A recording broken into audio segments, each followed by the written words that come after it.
Hello, America. My name's Thaddeus Roberts, and I am here to talk to you about Charlie Kirk. I have some very strong feelings of the issue. It's been about 2 months since he was assassinated, and I'm here to tell you my feelings about the situation. I'm just going to come out and say it right off the bat. I do not think that Charlie Kirk was a good person. I don't think he was a good human being on a lot of counts, and I will try to explain my position in the following video.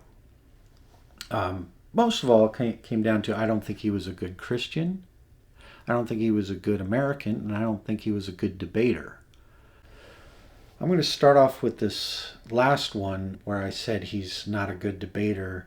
Basically, that's because he never tried to teach anybody anything. Nobody learned anything by listening to a Charlie Kirk debate, unless you think emboldening somebody's bigotry is a way of learning things. Like, I didn't know we could do that out loud and say those things. And to me, he was a classical sophist. I studied philosophy, and the sophists were known as people that studied rhetoric, that tried to win debates, but not with the point of learning or teaching, just to win the debates, to make themselves look sophisticated, which is where the word sophisticated comes from. But in philosophy, the point was to gain wisdom, and that could be from the person you're debating with, or it could be because you hone your own arguments to be sharper and more deliberate. I don't think Charlie Kirk wanted any of those things. Like I said, he didn't really want to teach. He didn't really want to learn. What he wanted to do was embarrass others. He wanted to belittle them and berate them and make himself, by comparison, look smarter. I think he got his debating style from Rush Limbaugh, who he was a protege of. He started listening to Rush Limbaugh on the radio. He learned a lot of his style of debating from Rush Limbaugh. And the most important thing you need to know about both Charlie and Rush's style is that they controlled the mic. This is very important. It seemed like they were very generous with the mic. They were always allowing people to speak, and they always would welcome opposing points of view. But if you watch them, if the opponent ever started winning, they would just shout over him, or they'd cut him off. With Rush Limbaugh, they just, hang up. With Charlie, it was more he'd just start yelling at him, and he could cut off their mic too if things got really bad. Say somebody's just insulting him, he would just cut the mic and say, I'm not going to sit here and be insulted. Yet, at the same time, he would sit there and insult the students that came up to the mic for hours on end if he can get away with it. Imagine, if you will, you have a boxing match, and one of the boxers gets to control the bell. Now, of course, if that boxer is winning, he's not going to ring the bell. He's going to just keep pummeling his opponent. But if that boxer starts to lose, of course that's where ding ding, go to the corners, regroup, come out with a different strategy or something. The way the whole thing was set up, it was almost like a stand in a carnival where the carny is tempting the passerbys to come and play his game, thinking that, this is an easy game to beat. I'm smarter than this guy. I'm more educated than this guy. I can beat him real easily. But what they don't understand is that the game is rigged.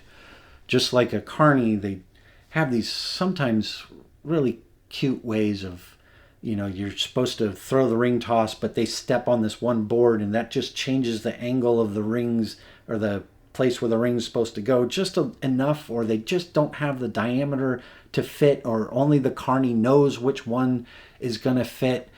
And it's clever and it's interesting, but in the end, when you realize that Charlie Kirk controlled the mic, all those kids were pretty much doomed. They were not going to beat him at his own game. The carny is going to win. You can't beat the house.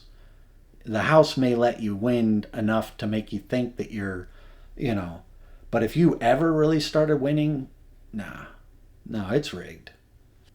That's not really a debate. That's not a controlled, moderated debate. And the interesting thing about that is when Charlie Kirk and Rush Limbaugh did engage in fair, neutral, moderated debates where you have a moderator saying, okay, now your rebuttal, and now you say, they got their butts handed to them.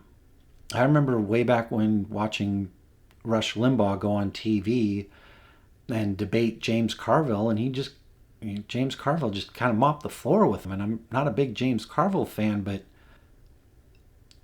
Rush didn't have his little setup that he depended on so heavily.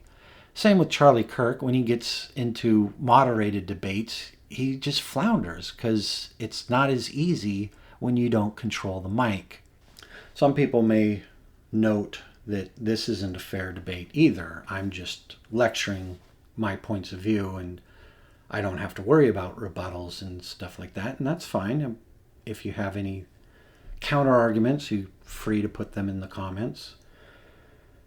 But think about it this way.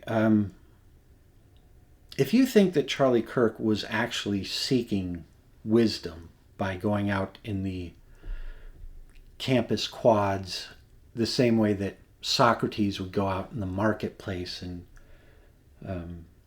ask questions of his fellow Athenians, do you really think that after they set up this whole booth and with Turning Point USA and all that stuff, after they got the mics and the sound system all set up, and he has this big "Prove Me Wrong" banner, you think if some kid came up and just said, yeah, you're wrong because this, that, and the other thing, you think that Charlie Kirk would be like, oh yeah, I guess you're right.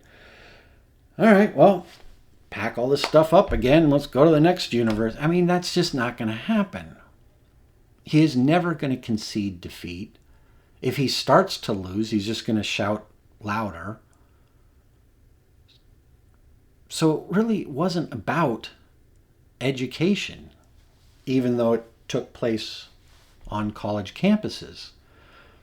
If Charlie really wanted an education, he could have just enrolled and taken some of the classes that were going on right behind him. But that was not his point. His point was to belittle and to berate. And if he were a teacher, I mean, would you take any of his classes? He'd basically call on you and then just tell you that you're stupid because you've been brainwashed by the media or the university. And another point I need to make about Charlie's debating skills is these conservative intellectuals, if there is such a thing, would also switch the burden of proof very obviously. But it's a simple sleight of hand that makes the inquisitor responsible for the burden of proof. And that was basically when he would say, prove me wrong. This is just bad arguing. I'll give you an example. I had breakfast with Bigfoot the other day. Prove me wrong. Well, how am I supposed to prove you wrong? The whole thing you can't prove a negative kind of plays into this. But if what you're saying is a false statement, then I can't prove I can't prove a falsehood because falsehoods cannot be proven.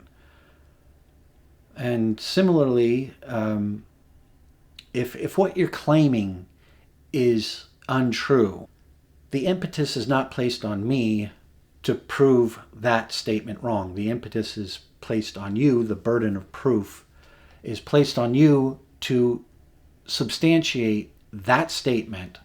You're making the assertion, you do the work. I mean, it's a simple debating trick that Charlie would use, and what's his face, the Crowder guy, change my mind, change my mind. You don't have a mind to change. You're not thinking about this.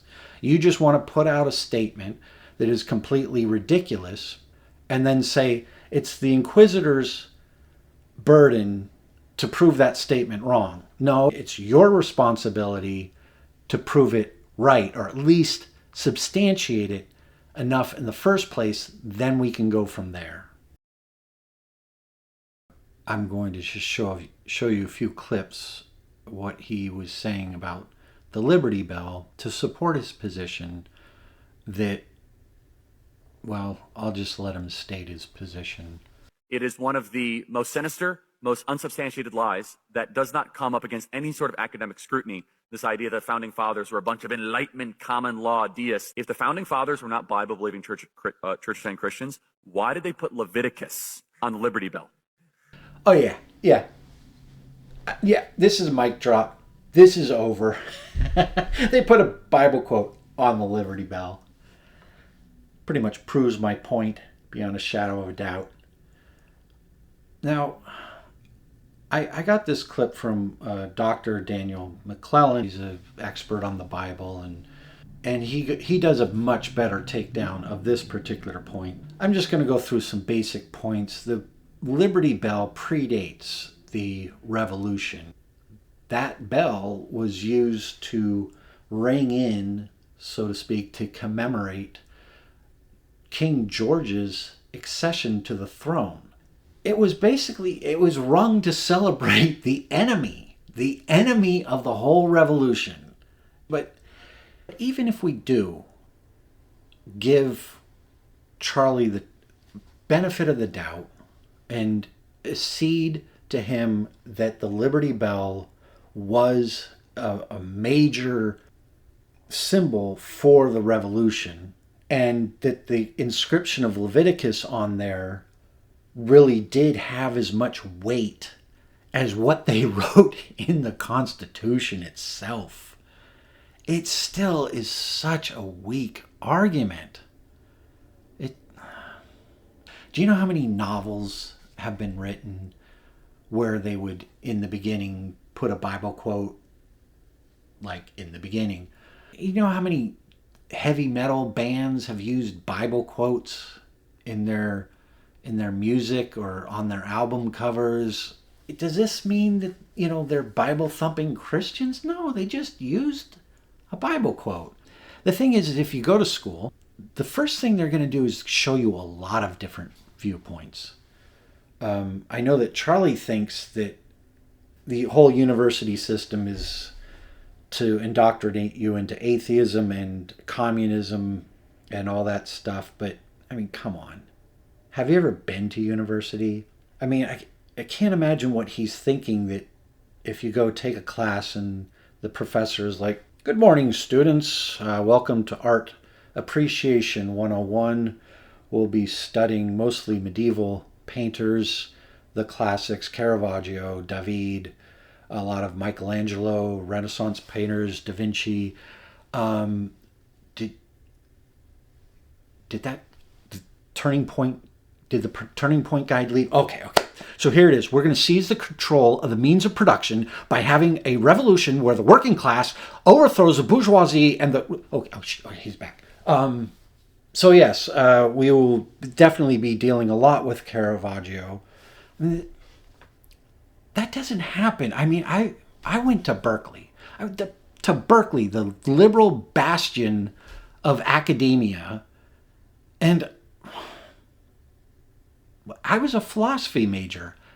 We never talked about Karl Marx. You know who I talked? I was only there for a couple semesters, and I don't think that's wrong to talk about Karl Marx. The universities, in fact, would be very remiss to not have Karl Marx as part of their curriculum to teach the students about the major events that happened in the 20th century. Even though Karl Marx was 19th century, you couldn't really teach 20th century history without getting some information of what this was that people were trying to do with communism. It wouldn't be fair to the student to not talk about Karl Marx, but that does not mean that they are indoctrinating you. See, at Berkeley, I actually learned about Carl Schmitt. I did a paper on Carl Schmitt. He was a different Carl, and he was a literal Nazi. They never indoctrinated me. They never endorsed Nazism. They just taught me, here, okay, here's this guy, he said this, he had this view, this philosophy, and I had to write a paper which I totally forgot about. But that's how universities work. For someone to think that they're indoctrinating you into Karl Marx by exposing you to Karl Marx is just stupid. You're afraid of the ideas. You're afraid that, anybody that gets exposed to Marxism is just going to become a flaming communist. And that's just not true. In fact, most of the best criticisms I've heard from Marx come from university professors and highly educated people. And the reason why those are the better critiques of Karl Marx is because they're founded in understanding his beliefs. But being exposed to many points of view is very important in the whole university experience. And I think if Charlie Kirk was exposed to a lot of the revolutionary founding fathers and thinkers at that time, rather than just saying, oh, the Liberty Bell is the whole of their philosophy, because there's a quote from Leviticus on it. But the thing is you hear a lot of these, and then you begin to realize it's not a binary. It's like there's a spectrum, and every thinker is somewhere on that spectrum. Yes, they were influenced by Christianity, but it's not either they were Christian or they weren't. Most of the founding fathers landed on the deist, common law, Enlightenment rationalist side of the spectrum. Now, since we're talking about religion, I'm going to explain why I think Charlie was a bad Christian. To do this, I have to go into my own personal beliefs of Christianity. I don't consider myself a Christian, and I'll tell you why. I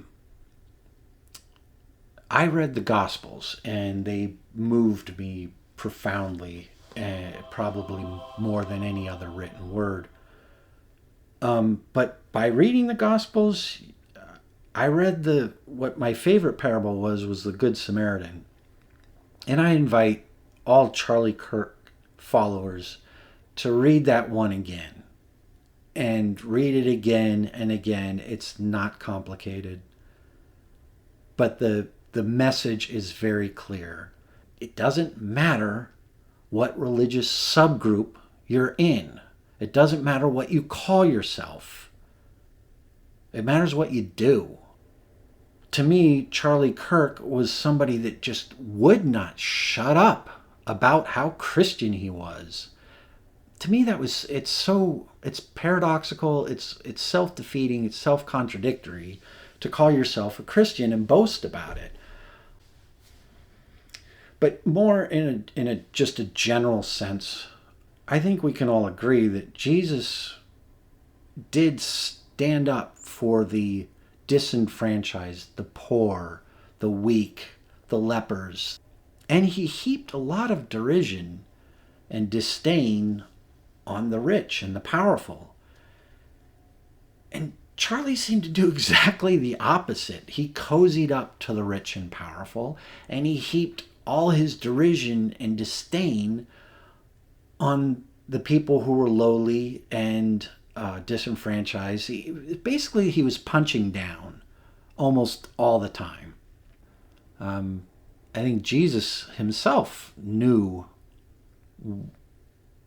how hypocritical that is. Matthew 7, and I'm going to paraphrase, something like on the day of judgment when these people come to him and they're going to say, but we have done all these great works in your name, Lord. Come on, let us into heaven. And he's going to say, no, get away from me. I do not know you. But I can't believe that Charlie Kirk and his followers would read that and not think that he was kind of talking about them. I mean, if all you're doing is going around saying you're doing this in the name of Jesus, he's not going to give you points for just saying his name. It's basically that commandment, thou shalt not use the name of the Lord in vain. I used to think that was just like not saying God damn it and stuff. But now I think it's more when you say the word like Adonai or Yahweh, or you're using the name of the Lord, which was considered sacred at the time, to advance your own agenda or to serve yourself, which is the, kind of what vanity is. So when you're using the name of the Lord in vain, you are using it for your own vanity. And, Jesus would say kind of the similar thing in Matthew 7 that, don't talk about me like that. Don't use my name like that. To me, that was just, it's so antithetical to the way Jesus lived his life. It just is such a stretch to me to call Charlie Kirk a good Christian. He considers himself a very strong patriot, but I don't know what ideology he thinks he's supporting. But when you're a Trumper, when you make apologies for January 6th like Charlie did, no, I don't think you're on the good side of history. I don't think you're siding with the United States of America and the principles that this country was founded on. Like I said before, Charlie seemed like it, I can't say for sure, but I think he would have been fighting for the divine right of kings rather than this much more Enlightenment ideal of democracy. When you start following somebody like Donald Trump and believing all his lies and believing how great he is and how we should all worship him, and I do mean worship, he was more like, no, he should basically run the whole country, the economy, the laws, the Congress should be subdued, and all. I mean, I don't think there's a Trumper out there who really knows just how un-American that is. If they did, they want to be a Trumper. Donald Trump represents everything this country was founded against. We didn't want the divine right of kings. We didn't want one leader up there. We wanted separation of powers. We didn't want the demagoguery of one man to take over. The whole Constitution was designed for that. But anyway, so I think he got tested in Christianity and he got tested in his patriotism, and I think he flunked them both.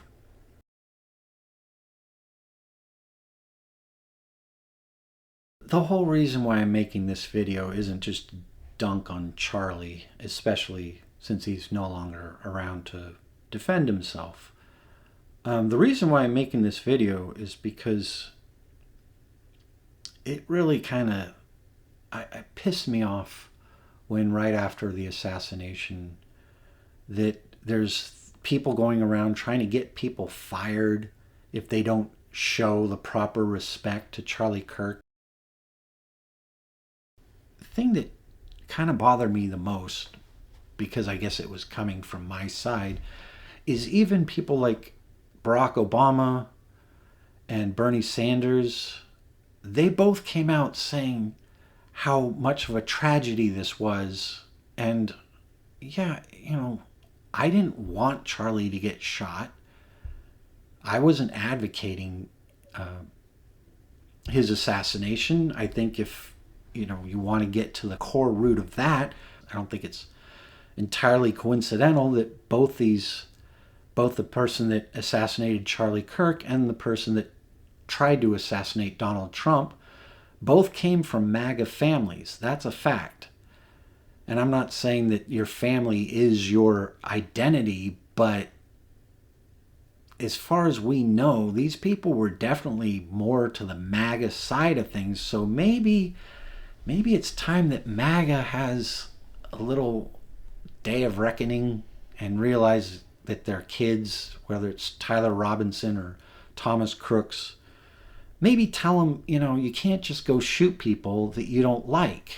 And you can't just go shoot people to get that day in the sun, just to get that quick fame. And maybe if they're so unhinged, take away their assault rifles for just, until they get a little bit more mature, maybe. And the fact that Charlie Kirk himself was arguing that some deaths are acceptable. There were children that very day that Charlie Kirk was assassinated who, once again, just because this is America and this is the way it is now, another school shooting, I can't really feel sorry for a guy that says that it is acceptable for these losses and then not note the irony that he became one of those statistics. If somebody dies by pushing their agenda, it's kind of hard to feel sorry for that. But again, I wish he wasn't assassinated, but he was. And I'm going to end this with what I think is my most emotional point.